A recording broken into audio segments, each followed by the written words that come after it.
used to be a math teacher, but anyway, the 5th anniversary of the Austin Writers Roulette.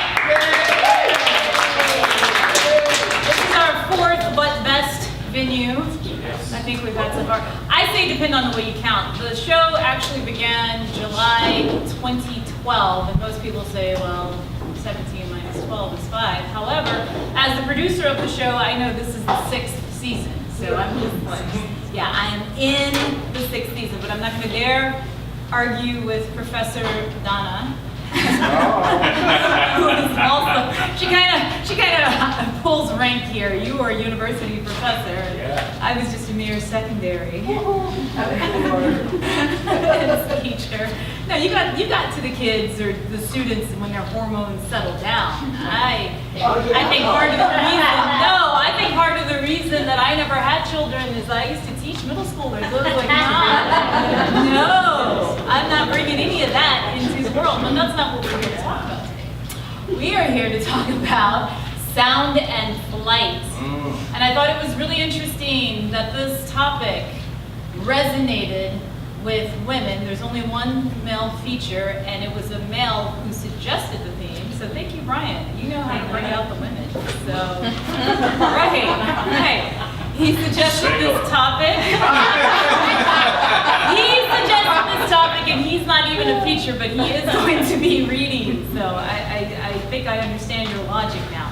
It's going to be hot to bring out all the women, sound and flight. So our first reader is Professor Donna Dechen Birdwell, talking about zero gravity flight. So please welcome.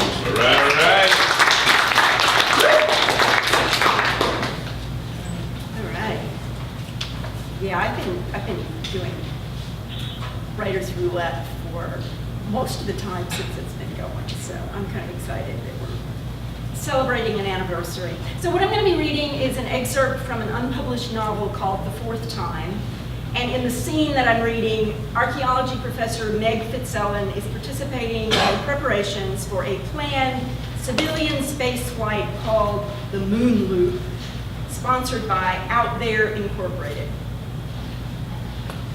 It's the day of the zero gravity flight, and I'm apprehensive. I zip up the official Moon Loop training program flight suit, which is just white Nomex coveralls with a smattering of badges and labels. I think I look like a NASCAR driver. The orientation staff has explained to us in painful detail what to expect.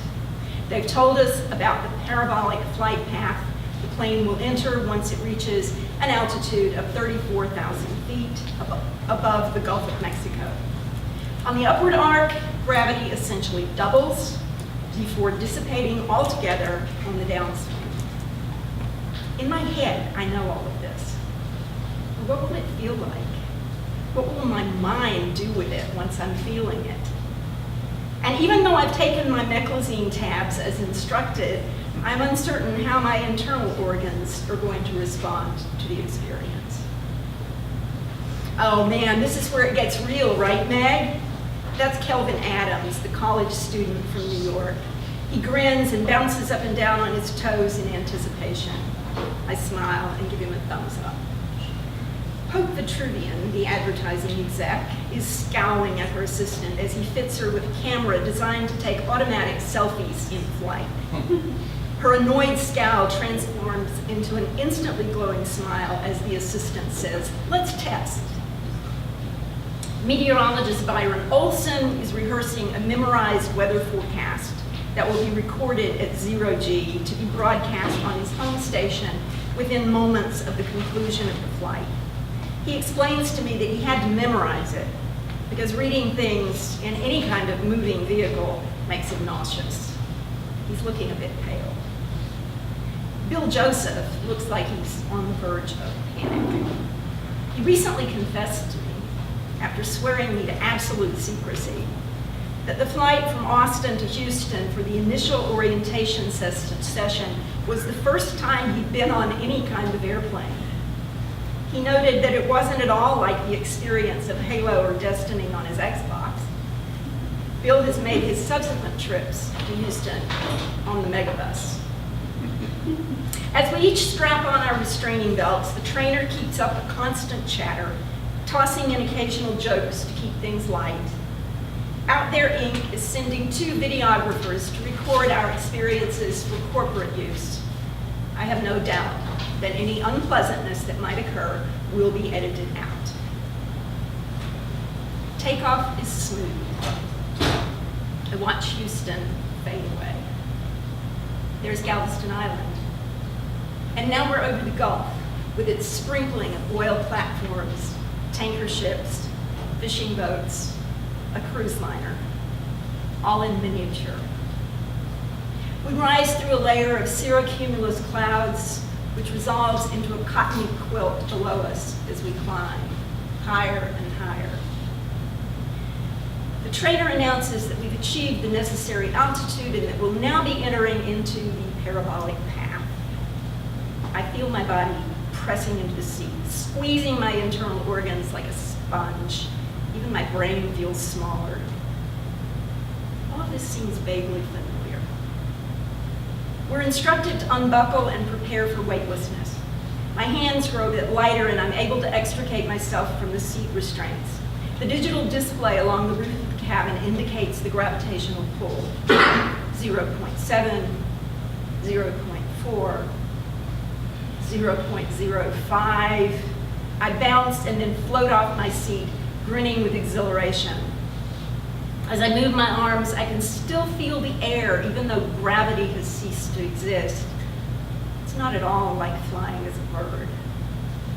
I'm surrounded by laughter and exclamations of amazement. The weatherman has completely forgotten his memorized forecast. The sophisticated advertising exec giggles like a giddy schoolgirl. The computer nerd's eyes go wide as he transitions from near panic to utter euphoria.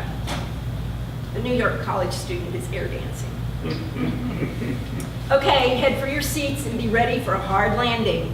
We do as we're told, and the digital display backtracks through 0.2, 0.6, 0.9, 1.4, 2.0, and here we go again, the trainer announces. By the second pass, Byron and Hope are steady enough to carry out their intended tasks, the weather forecast, and a series of weightless selfies holding products or printed logos of clients. The rest of us just enjoy the ride. As we prepare for the third pass, and I watch the numbers on the display, all at once there's a voice in my head. 18, 19, 20, listo, no, ya vengo. Then there's a burst of children laughing, and I remember the dream I had in Belmont. Suddenly I'm there in the dream, and there's Sybil the parrot flying along outside the window, which isn't there. The patchwork of clouds below disappears, and we're flying without a net. Nothing but stars, each a brilliant jewel, each a reflection of everything and everyone I've ever known, each resonating with every voice I've ever heard. Meg, grab your seat. I'm falling from a spot along the roofline, and I immediately dive butt first toward my seat as gravity exerts itself once again. Sorry, I mumble, amid the hurrahs and applause. Just got a little carried away. We head back to Houston. Everyone is chattering and laughing. I try to hear what I heard out there, but it's no use. It resolves into, I never would have believed, and wait till the kids see, and what a trip. Landing is like a dream. I say nothing about my experience on the third pass, except to my husband as we're driving back home.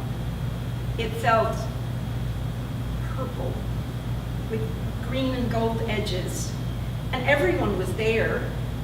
No, I can't explain it, Seth. It wasn't bad. It didn't feel threatening at all. And nobody else seemed to notice anything strange about me, except that I was late responding to the instructions to take our seats.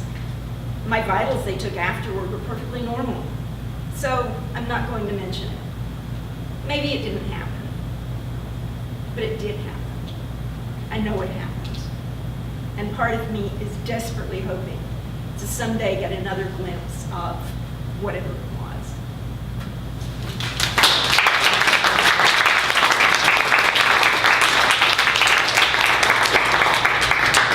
All right, our next rouletter wrote a love letter to the city of Austin.